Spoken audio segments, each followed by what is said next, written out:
Hello friends, आज हम class 8 science chapter 4 materials metal and non metal के ऊपर कुछ एमसीक्यू टाइप्स क्वेश्चन करेंगे।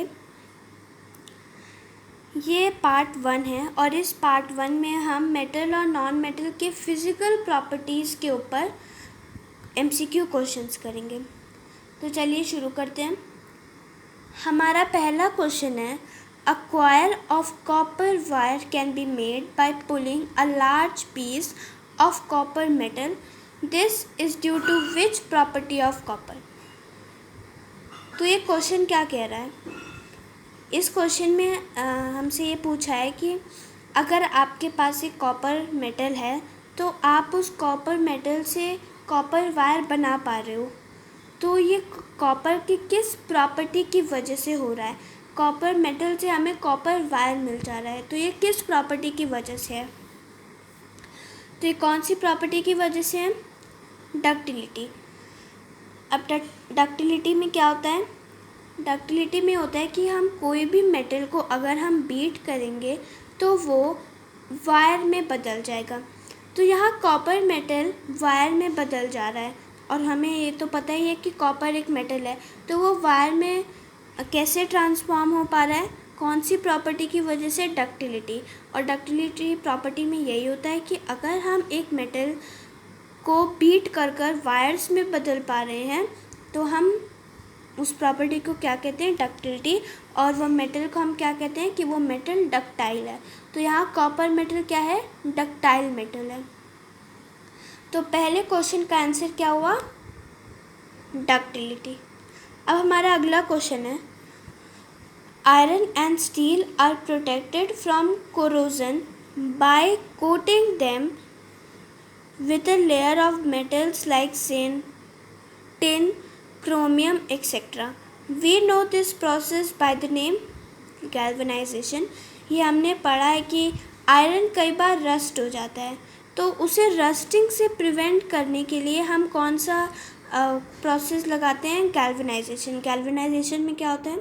हम आयरन के ऊपर कुछ मेटल्स लगा देते हैं जैसे टिन, क्रोमियम।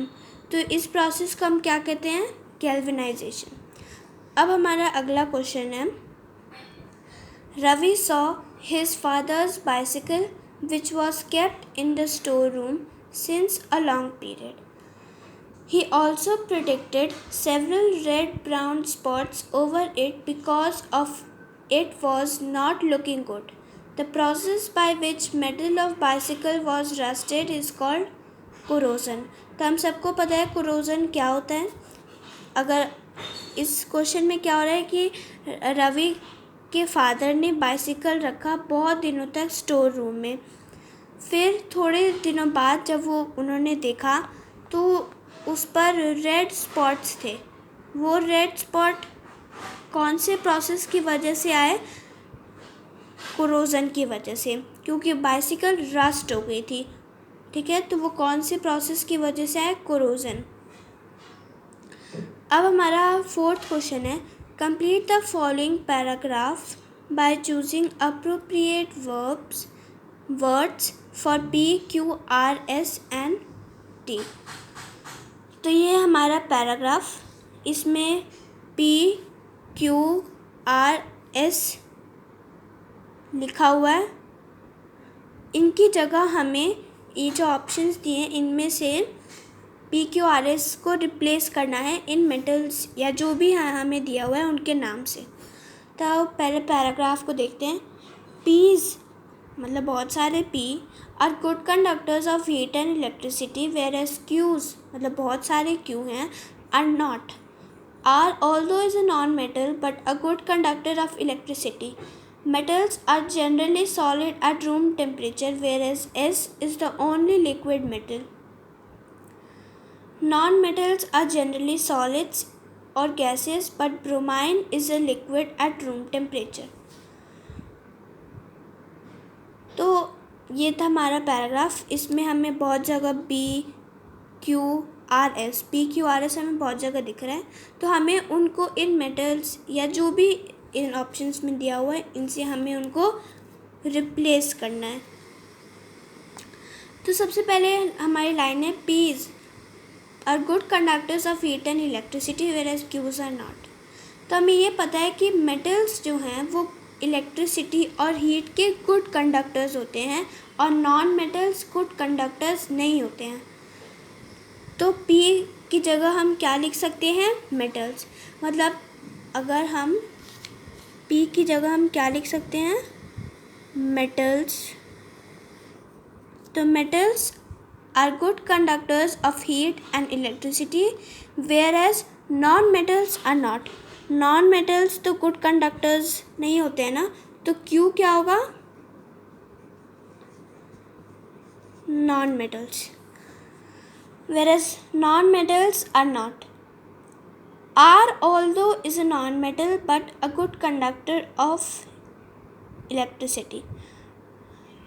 तो हम सबको ये पता है कि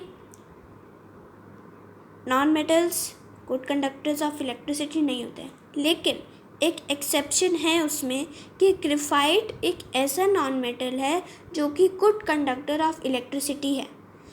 नॉन मेटल्स नहीं है good conductors of electricity. Non metals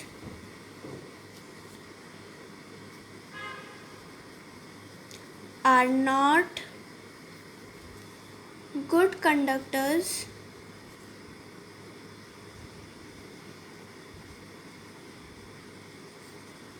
of heat and electricity। वो नहीं होते हैं गुड कंडक्टर्स हीट और इलेक्ट्रिसिटी के। लेकिन यहाँ हमारे पास एक एक्सेप्शन है, ठीक है। एक्सेप्शन मीन्स एक डिफरेंट केस है। कौन सा? ग्रेफाइट का। अब इसका क्या मतलब हो कि ग्रेफाइट एक्सेप्शन मतलब ग्रेफाइट इस प्रॉपर्टी को नहीं मानता है। मतलब graphite good conductor of heat and electricity नहीं है। वो नॉन मेटल है लेकिन वो good conductor of heat and electricity का नहीं है। तो आर यहाँ क्या होगा? ग्रेफाइट। ये एक्सेप्शन हमें याद होना चाहिए, अगर नहीं याद होगा तो हम ये नहीं कर पाएंगे। फिर है metals are generally solid at room temperature whereas S is only liquid metal. तो हमें ये तो पता है कि सारे मेटल्स रूम टेम्परेचर पर सॉलिड होते हैं। सारे मेटल्स रूम टेम्परेचर पर सॉलिड होते हैं। तो मेटल्स सॉलिड होते हैं कहाँ? रूम टेम्परेचर पर। लेकिन फिर से हमारे पास यहाँ एक एक्सेप्शन आ जाता है और वो एक्सेप्शन होता है कि मर्क्यूरी एक ऐसा मेटल है जो रूम टेम्परेचर पर लिक्विड स्टेट में होता है। क्या एक्सेप्शन है? कि मर्क्यूरी मेटल तो है लेकिन वो सॉलिड नहीं होता है रूम टेम्परेचर पर, वो लिक्विड होता है। तो हम एस की जगह क्या लिख सकते हैं? मर्क्यूरी। तो हमारा डी ऑप्शन सही है।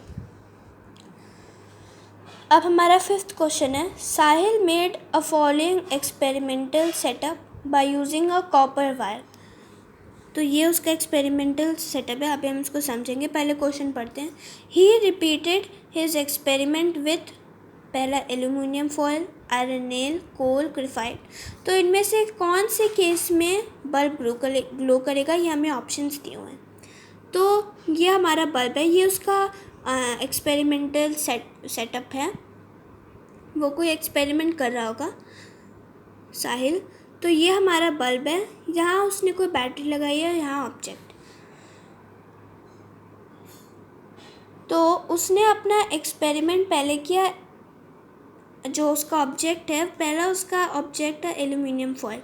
तो वो पूछ रहा है कि फिर आयरन नेल के साथ क्या, फिर कोल, फिर ग्रेफाइट। तो पूछ रहा है कि इनमें से किसके में बल्ब ग्लो करेगा? तो एल्यूमिनियम फॉयल सबसे पहले।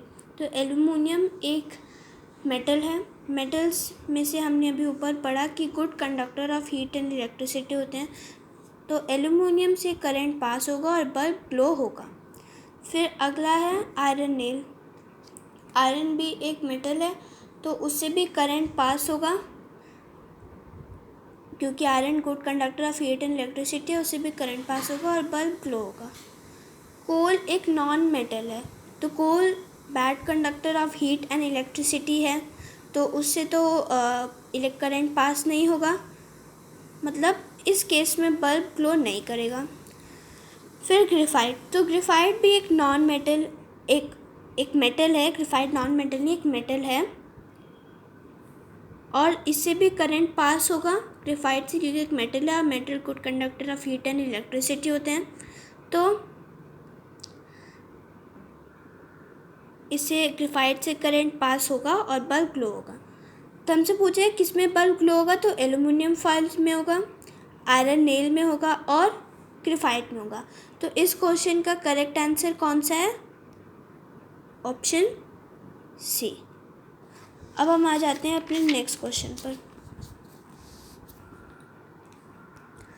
हमसे नेक्स्ट क्वेश्चन में पूछा है match the properties given in column 1 with the related terms given in column 2 and choose the correct answer using the codes given below.